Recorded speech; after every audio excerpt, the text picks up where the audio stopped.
trend that everybody is talking about, CBD oil. Now, it comes from the cannabis plant, and many believe it can help with everything from anxiety and chronic pain to diabetes, even cancer.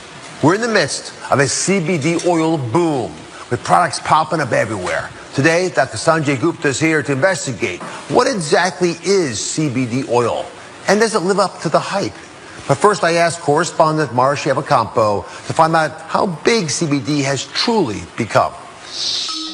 CBD. If you haven't heard of it yet, you probably will soon. The natural herb is taking the health world by storm, with sales of the new supplement expected to grow 700% in the next 2 years. Wow, you just see great review after great review. I mean, people seem to love this stuff. 4,000 reviews.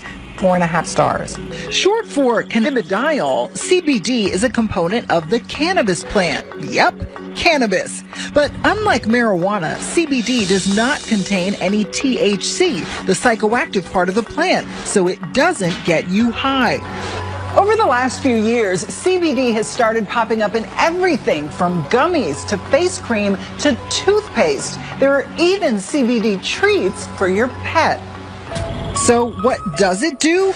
Research has been limited, but proponents say CBD has all the benefits of medical marijuana without the intoxicating effects, helping with insomnia, pain management, and anxiety. There's a revolution, a whole movement happening now with plant-based wellness, which is our primary interest. Celebrating the power of all plants, which have not been properly represented. And the question everyone asks is it legal? Dr. Sanjay Gupta, CNN's medical correspondent, the chief one, and has reported on the latest research behind CBD. So, you know what, break this down for everybody. I'd like to take your thoughts on what it really is so people can get this into their heads. Well, you think about the cannabis plant, marijuana, it's called cannabis. It really has lots of different ingredients, but two primary ones. One is THC. That's the stuff that's the recreational drug. It's what gets people high, gives them that euphoria. And there's CBD, which is cannabidiol. It's something that doesn't cause a psychoactive component. It's believed to be a medicine. It's been used as a medicine in decades past, and it's getting this resurgence, as you just heard. So just to be clear, we've talked about medical marijuana in the past. This is not that, right? CBD oil is being sold all over the place. You take the plant and you can pull out certain components of it. So you're just, in this case, you're pulling out the CBD component and you're just using that. And therefore, you're not getting all those other effects that people often associate with marijuana. Which is why I think 47 states so far have said we're okay with it. How is the medical community using CBD oil? This is fascinating to me. I mean, if you would have asked this question 5 years ago, it would have basically been crickets. Nobody was really talking about it. Within the last 5 years, you had a medication that was sort of known colloquially as Charlotte's Web. It was for this little girl who had seizures that just could not be treated by all these different medicines she took. Her mom essentially started taking CBD herself in her kitchen sink and giving it to her daughter. That is what was known as Charlotte's Web. Within 5 years, it's gone from being that idea to now an FDA-approved drug in this country. That's fast. That's never really happened that quickly. The government has approved one CBD oil for one indication. Yes, and this is from the plant. This isn't synthesized in some lab. This is CBD that's actually coming from the plant, from the botanical. So that's a big deal. You actually now have something that's been considered illegal at the federal level, also part of an FDA-approved drug. That's what we're dealing with in this country. Can you guys wrap your heads around this? This is part of the disconnect, right? The federal government says it's not legal. 47 states say it is. Kids with seizures are being treated. I mean, and the FDA says, yes, we'll approve it. Yeah. But still at the federal level, it's illegal. What is starting to gain more traction, I think, really is what's happening with opioids in this country. What they found, Dr. Oz, was that in several states that had approved CBD legislation, they saw their opioid prescriptions start to go down. So that's an area the medical community is really, really focused on. As a neurosurgeon, you're good at this stuff. Explain to me how CBD actually affects the body. Well, we have all these different receptors in our bodies to basically attract and to have these components activate. But because those receptors are everywhere in the body, you could get an impact just about anywhere. Actually, let's show this to everybody, because I made a little model to demonstrate what Sanjay is saying. CBD produces so many effects throughout the body based on the fact it can bind to receptors in so many of our different organs, right? Places as far away as the intestinal tract and your arm and your spinal column, up into your brain. And that's why people say it helps them alleviate pain, right? Maybe help with seizures. It's a pretty serious problem for a lot of folks. Anxiety, pretty common problem that we don't want to treat if we don't have to. Even withdrawal from medications, maybe even the opiates that Sanjay mentioned. Okay. But think about that. People think it can do so many things because of the CBD oil that is in there. It's touching so many parts of our body.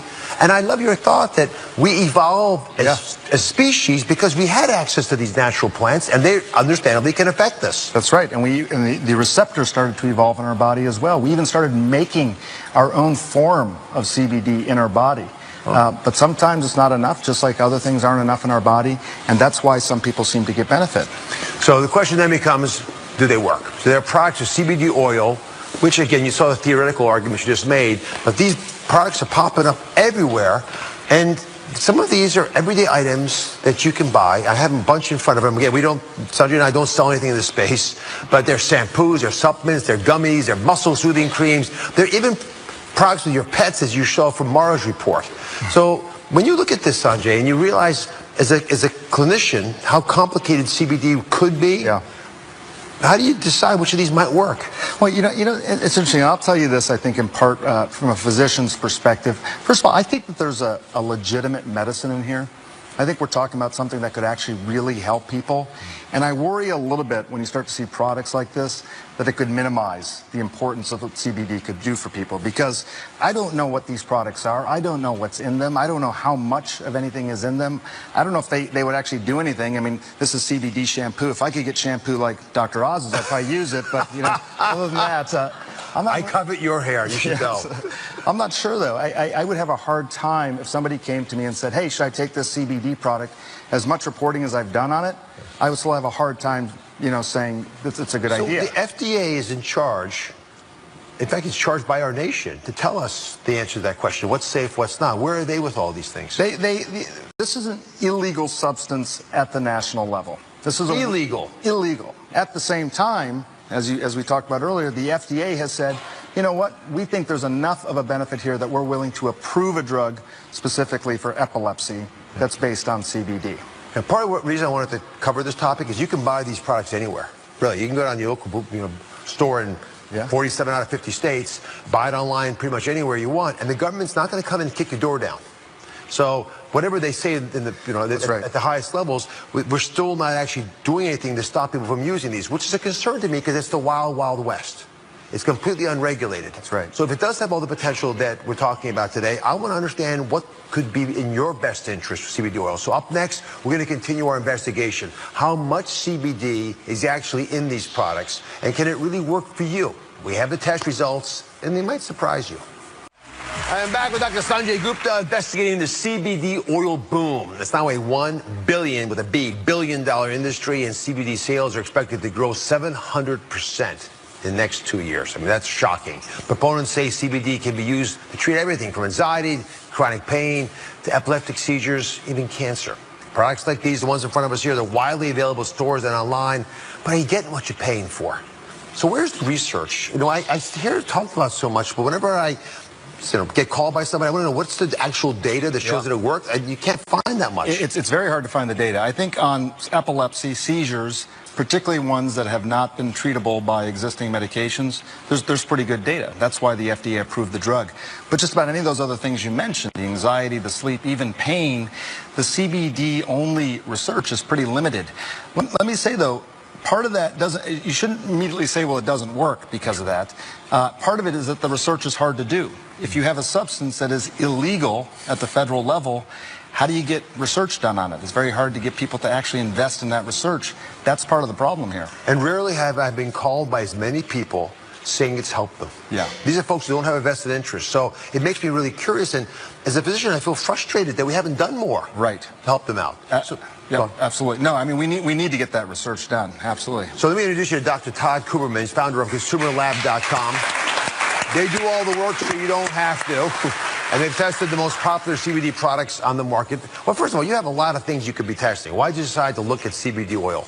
As you were saying, CBD has become super popular. So the readers of Consumer Lab have been asking us, really, what's in these products? Because, as you mentioned, since it's illegal, if a product actually says CBD and the amount on it, the FDA will go after them, calling it an unapproved drug. All right, let's break it down. We have all the data here. I'm fascinated to see what you got. First, we wanted to actually figure out how much CBD is in the CBD oil product. Right. So how much consistency was there? Right. So we found almost over a tenfold difference between products. We found, tenfold? Yeah, as little as 2 milligrams to up to 22 milligrams in a suggested serving. So some of them had this much, some of them had that much. Right. But it's stunning to me. Are you surprised by this? I'm pretty surprised. I think the idea that you have no idea what you're getting, if you're even getting it at all, I mean, that's not even a real probable dose. If you need hundreds of milligrams for it to do anything, 2 milligrams is not going to do anything, and yet people are paying a lot of money for it. What about the cost? Yeah, so on the cost, we found that the price for a 10 milligram dose ranged from as little as 80 cents to up to $4.50 for the same amount of CBD. So again, you can, if you know what to look for, you can get it for a lot less than the $4.50. I'll give a 10 times difference in price for the same. Is it different CBD?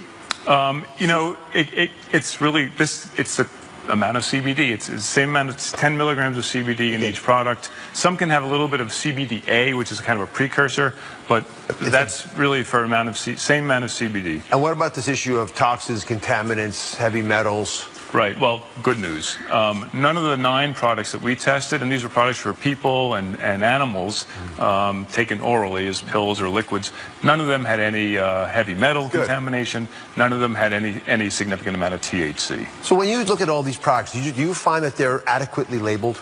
No. Not? No. I mean, very few products are actually labeled appropriately in terms of the amount of CBD. Most you won't know. And when you look at the labels, they often won't say the amount of CBD, so they'll use other terms like hemp extract. That typically means they are extracting some CBD from the plant, and you're getting some. If it says just hemp oil, you're getting none. Hemp oil has no CBD in it. They will often put it in hemp oil, so you'll have hemp extract with hemp oil. Oh, my goodness. It gets kind of confusing. Folks, if you don't understand something these days, it's because they don't want you to understand it. It's not an accident, which is a problem because I really, deep in my heart, agree with Sanjay that there's a medicinal benefit. This stuff's been around since the dawn of humanity, and I don't appreciate the fact that we can't even figure out the basic rules to give you advice with. So give me your bottom line here. CBD oils, what would you do right now if you had a problem, one of the ones we listed? I think other than the things that have actually been tested, you're really probably better off saving your money. I think ultimately we're gonna get more information about this. It's gonna have to happen. There's too much sort of anecdotal evidence of how this might work. Right now, you're not even sure if you're getting CBD, how much you're getting of it. In these cases, the products were safe, but sometimes they may be contaminated with heavy metals. People say regulation's a bad thing. I think when it comes to this, it's probably a good thing, because if there's regulation, it's going to force these people who are making these products to list it, to stand by it, and to make sure that they're safe. It rewards the good guys. People who are making high-quality products will benefit, I think, from having the scoundrels pushed out. Here's my thought. They could work. I'm hearing from too many of you right now that they're getting benefits, but their problem with how we access it. So what you ought to do? Talk to your doc about it. Get them to sit down for a second, help them figure, because they'll help you. They understand this stuff. They'll figure out which of these CBD oils might make sense from you. There are some reputable companies, I suspect, that are beginning to get into the medical community. But we've got to make this happen. And it's not going to happen from someone else doing it for you. You got to step up in your own life and do the investigation. For more information on CBD products, we'll do our best. You go to our website, and guess what? For the next 24 hours, you can get the Consumer Lab's complete report for free there. So check it out. Spread it with your friends. Stay with us.